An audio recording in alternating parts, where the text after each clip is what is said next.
Everyone looked perfect. Everything looked perfect. Until a long white stretched limousine pulled up in front of the church. People paused. The car door opened and Rose stepped out, wearing a wedding gown more radiant than the bride. Jesus, is that not Rose? Child, this wedding don't spoil today, oh. The church froze. The bride froze. The groom Michael stopped breathing. Rose walked in, step by graceful step. Rose was a young nurse, bright, soft-spoken and full of dreams. She grew up in a small town where life was simple but difficult. Her parents were late, and she had learned earlier that nobody will fight for your life like you will. To survive, she worked during the day in a small private clinic, and at night, she studied tirelessly for her nursing board exams. Through the struggles, one person stood beside her, Michael. Michael was her friend, her prayer partner, and her laughter, her peace. They were inseparable. If you saw Rose, you saw Michael. Even neighbors used to say, these two are husband and wife already. They planned everything together. Their future house, their children's name, the colors of their wedding asoebi, everything. One day, an opportunity came. Rose was selected for a nursing relocation program to the United States. The kind of opportunity people prayed for. Everyone was happy for her, except her heart, because she knew what it meant. She would have to leave Michael. The night before her flight, they sat quietly in her living room, speechless. They held hands, no words. The silence said everything. Michael finally spoke, voice shaking. Promise me you won't forget us. Rose placed her palms on his chest and whispered, I will work hard. I will save and I will bring you to me. Even if it takes time, we belong together. They hugged and they cried. Two hearts tied by love, separated by circumstances. The next morning, Michael took her to the airport. They hugged and they bid each other farewell. In America, life was not easy. People thought moving abroad meant instant heaven. Life in America was nothing like Rose imagined. Yes, the streets were clean. Yes, the buildings were tall. Everything looked like a scene from the movies. But nobody told her that survival abroad was war. She worked 3 jobs as a registered nurse at a busy hospital during the day. In the evening, a caregiver for an elderly woman. Nights and weekends, part-time nanny for 2 little children. Some days she slept only 2 hours. Some days she slept not at all. Her feet blistered, her eyes were always red, but she kept going. She and Michael spoke whenever time allowed. Some days they talked for an hour. Some days only a good morning or I miss you. But the love stayed. It didn't shake. It didn't fade. Whenever Rose felt overwhelmed, she would whisper, Michael, just hold on a little longer. I am doing all this for us. And Michael would reply, I am waiting, always waiting for you, my love. After 2 years of sweat, sacrifice and sleepless nights, Rose checked her bank account and tears filled her eyes. She had finally saved enough. She called Michael. Babe, the money is complete. God has done it. Michael dropped the phone and cried. He had waited. He had prayed. He had hoped. Their dreams was finally becoming reality. Michael began preparations, cleared medicals, gathered documents, attended embassy interviews, picked up his passport with visa stamped. It was happening. Their love was about to cross the ocean. The night before his flight, he couldn't sleep. He folded and refolded his clothes. He walked around the compound smiling to himself. Neighbors teased, America in law, don't forget us, so. He just laughed shyly. Rose arrived at the US airport early. Her heart was pounding. Every person who walked out of the arrival gate made her jump. Then she saw him, taller than she remembered, a little thinner, but still her Michael. He dropped his bag. She ran into his arms. They held each other tightly. Two people who had fought distance, time, and hardship, finally together. Airports have seen departures and heartbreaks, but that day it witnessed reunion and pure love. Hand in hand, they walked out of the terminal, ready to build the life they had always dreamed of. Life in the US blossomed for Rose and Michael. What started as two young dreamers with nothing slowly grew into two warriors who refused to give up. Rose continued nursing and later took special certifications that placed her in high-paying travel nurse rotations. And soon, money was no longer their problem. Their bank account grew fat. Their standard of living improved. They traveled. They dressed well. They upgraded cars, but they remained humble. One beautiful evening, they were seated on their balcony, and Rose rested her head on Michael's chest. She spoke gently. "Baby, we have suffered and we have conquered. Now we are comfortable. I think it's time we start planning our wedding and maybe a child too." Michael was quiet for a moment, not in shock, not in fear, but in thought. He finally replied, "You are right, Rose. We deserve to celebrate our journey. But listen, wealth that doesn't reach home is useless. If our success does not touch our roots, then what have we truly achieved?" Rose listened carefully. He continued, "Let's establish back home first. At least a land, a house, something that carries our name. Then we can return and tie the knot with honor." Rose smiled and nodded. She admired his wisdom. So, together with joy and excitement, they bought a large piece of land in Nigeria, in a fast-growing city. The construction began. The house rose beautifully. The project was moving faster than they even expected. Money was entering. Blessings were flowing. But something else began entering too. Michael began insisting on traveling back to Nigeria frequently. At first, Rose understood. Yes, building projects back home can be stressful. Yes, builders can cheat. Oversight is necessary. But slowly it became too much. "Babe, must you go again?" Rose asked softly, folding clothes into his travel bag. Michael tightened his face. "Rose, I've told you, these contractors can't be trusted. If I don't go, they will steal materials, delay work, and waste money. Do you want us to waste everything we've labored for?" Rose inhaled deeply. She wanted to argue. She wanted to scream. She wanted to cry, but she swallowed it. For peace, she let him go. The pattern continued. Every few months, he was gone. Not for days, not for a week, for months. Sometimes when she called, his phone rang endlessly, no answer. Other times, she heard voices in the background, laughter, music, voices she did not recognize. Whenever she confronted him, "Michael, why are you not picking my calls?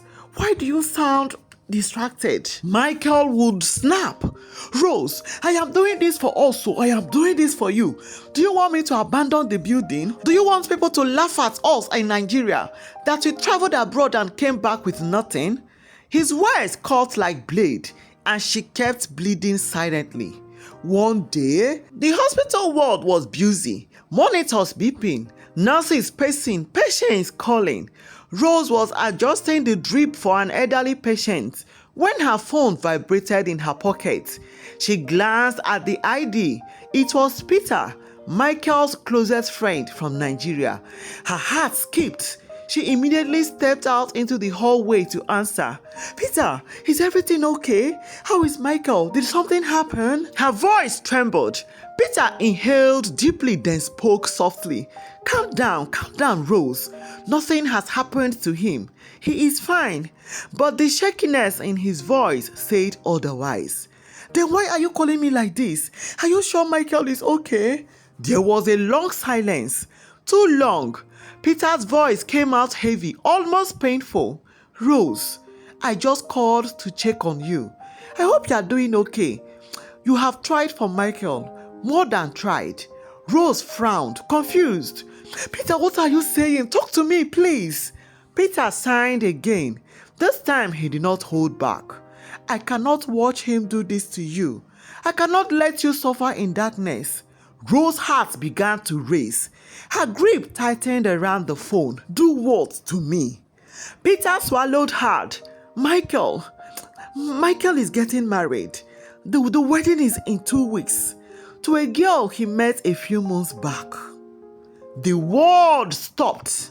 The phone slipped from her hand and hit the floor with a sharp crack. Rose stood frozen, like her soul had left her body. Voices around her became distant echoes. She pressed her back against the wall slowly, sliding down to the floor. Her eyes were wide, her breasts shut, her heart shattered. She picked the phone back up with trembling fingers. Peter's voice was breaking too. I am sorry, Rose. I am so sorry. The introduction has been done already. The invitation cards are out. Everyone believes you two are no longer together. Rose held her chest because the pain was physical, a deep, stabbing ache. Her tears fell silently, one by one. Memories played in flashes.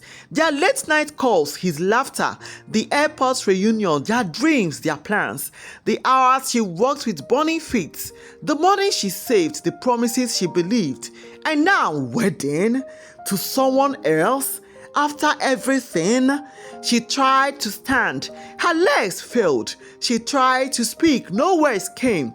Her colleagues rushed over, catching her just before she fell. Rose, are you okay? What happened? But Rose couldn't answer. Her tears spoke for her. Back in Nigeria, Michael was in his living room in Nigeria, relaxing casually. He had just finished eating, feeling satisfied with himself, praising his own cleverness. It was few days to his own wedding and he was feeling on top of the moon. On the day of the wedding, the morning was bright in Nigeria. Choirs rehearsing, guests wearing asoebi, cameras flashing, Ruth, Michael's bride, smiling nervously, Michael adjusting his suit. Everyone looked perfect, everything looked perfect. Until a long wide stretched limousine pulled up in front of the church. People paused. The car door opened and Rose stepped out, wearing a wedding gown more radiant than the bride's, veil flowing like royal silk, makeup subtle, eyes calm. She didn't come to fight. She came to finish a story. Whispers filled the air like wildfire. Jesus, is that not Rose? Child, this wedding don't spoil today, oh. The church froze. The bride froze. The groom Michael stopped breathing. Rose walked in, step by graceful step, confident like thunder in slow motion. Michael stepped forward, sweating like someone who saw a ghost. Rose, what are you doing here? I can explain. But Rose did not turn, did not blink, did not acknowledge him. To her, Michael no longer existed. She walked straight down the aisle, right past the altar and faced the congregation. Then Rose did the unthinkable. She turned around, faced the crowd, went down on one knee, held out a ring and said in a steady voice, "Peter." Every head snapped. Peter, who had been Michael's right-hand man, stood with confusion written across his face. Rose continued, "You saw me when I was breaking. You spoke truth when everyone hid. You respected my heart when someone else played with it. You protected me when I didn't know I was bleeding. Marry me." The church scattered emotionally. Peter walked forward, his eyes full, his voice shaking. "Rose, I know you are hurting. I can't take advantage of that." But Rose insisted that she knows exactly what she was doing. After long deliberation, Peter finally succumbed. "Rose, I have always admired your strength. I will protect your heart with my life." Yes, I will marry you. The church exploded, shouting, crying. Michael stumbled backward. His voice broke. Rose, I'm talking to you. What are you doing? Please, I am sorry. Why are you doing this? Please forgive me. Rose did not look at him. She didn't blink in his direction. She didn't waste one grain of dignity on him. Rose remained on one knee, her hand extended to Peter. Peter walked forward. He took Rose's hand and helped her to stand like she was something sacred. She took the ring from her, knelt down and proposed. Rose, will you marry me? And Rose smiled and said, yes, I will marry you. The officiating priest, who had been frozen in disbelief, slowly stepped towards them. His voice trembled, not with confusion, but with understanding. It was as though God himself had rearranged the script of the day. Marriage is not just about who started with you, but who stands with you, the priest said. If these two have come here in truth, then let heaven bear witness. The church was silent. Peter and Rose stood before the altar, where Michael was supposed to stand. Michael tried to speak. Rose, please, please. Rose did not look at him. Her eyes remained on Peter. The priest lifted his hands. Rose, repeat after me. Rose's voice was steady, not shaking, not angry, not emotional. I, Rose, choose you, Peter, to walk with me in peace, loyalty and truth, in abundance and in scarcity, in laughter and in storms. I give you my heart with wisdom, and I ask for yours in honor. Tears rolled down Peter's cheek. The priest nodded and turned to him. I, Peter, choose you, Rose, to love with patience, to protect with gentleness, to stand by you not with promises but with actions. Your heart will never bleed in my hands. This I vow. At this point, half the church was crying. Even the priest dabbed his eyes discreetly. The priest lifted the rings. These rings are not metals. They are covenants, a circle with no end, as your love should be. Rose slipped the ring onto Peter's fingers. Peter slipped the ring onto hers. Their hands trembled. The priest raised his right hand. By the authority vested in me in the sight of God, before this assembly I declare you husband and wife. To Rose, Michael was now heir, present but irrelevant. She turned, took Peter's hand and said, let's go home. They walked out together, leaving Michael standing at the altar, holding nothing, not a bride, not dignity, not peace, just regret. Back home, Michael kept calling. He kept calling, now crying, now shouting. Neither Peter nor Rose was picking his calls. Days later, he rushed to check his passport for his flight back to the US.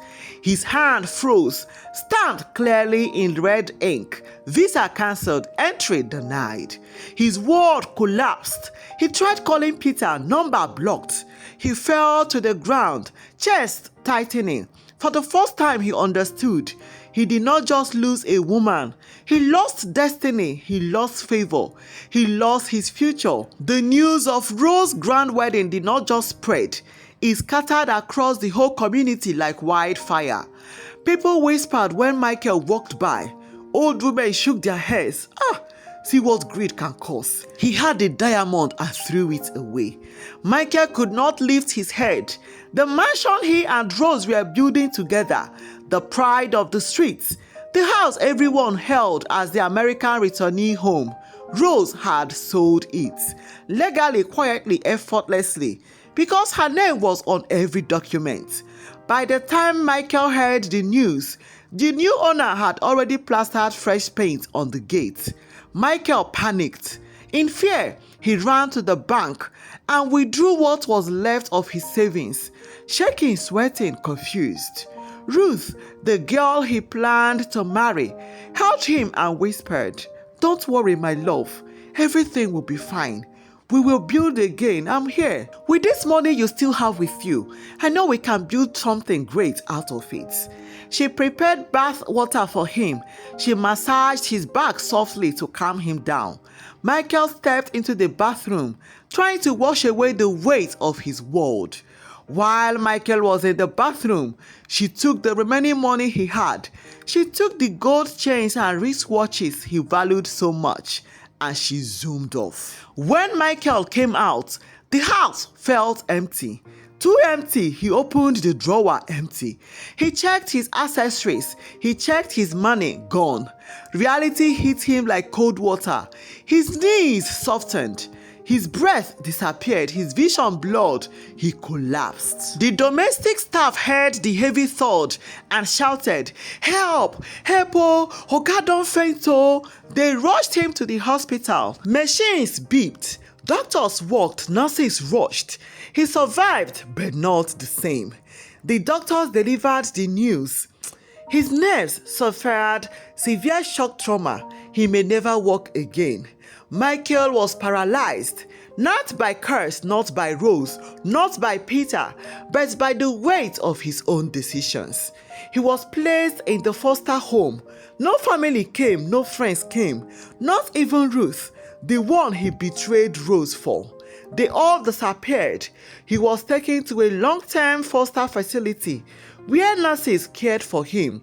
Day after day, months into years, he would sit in his wheelchair and whispered, "Women are evil." Those were the words he kept repeating over and over again. But those who understood life knew something deeper. It was not women who ruined him, it was his choices. Back in the United States, Rose's life took a new shape. Not rushed, not forced, but steady and peaceful. Peter proved to be a calm man, a man who didn't talk too much, but his actions spoke loudly. He loved Rose gently, not with loud promises or sweet-coated lies, but with consistency, presence, and peace. And Rose, she didn't love loudly anymore. Her love had matured. She did not clench. She simply loved with wisdom. Sometimes at night, Peter would watch her as she slept. Her breathing slow, her face calm, her heart healed, and he would think, if this woman could do this to Michael, whom she had loved dearly, then I must be very careful. He respected her pain, he respected her journey, and most importantly, he respected her heart. He vowed silently, I will never do to her what Michael did. I will never play with a lion that has tasted fire. It wasn't fear, it was wisdom. The kind that comes from watching someone survive what should have destroyed them. Their home was beautiful, not because of wealth, though they were comfortable, but because there was peace, there was trust, there was respect. They cooked together, they prayed together, they grew together. And God added sweetness to their union. He blessed them with 2 beautiful children, a girl with Rosie's eyes and a boy with Peter's warm smile. And they lived happily, each person respecting themselves. Thank you so much for watching. If you have not subscribed to our channel, please do. Like and turn on the notification bell so you won't miss out on any of our amazing stories. Bye.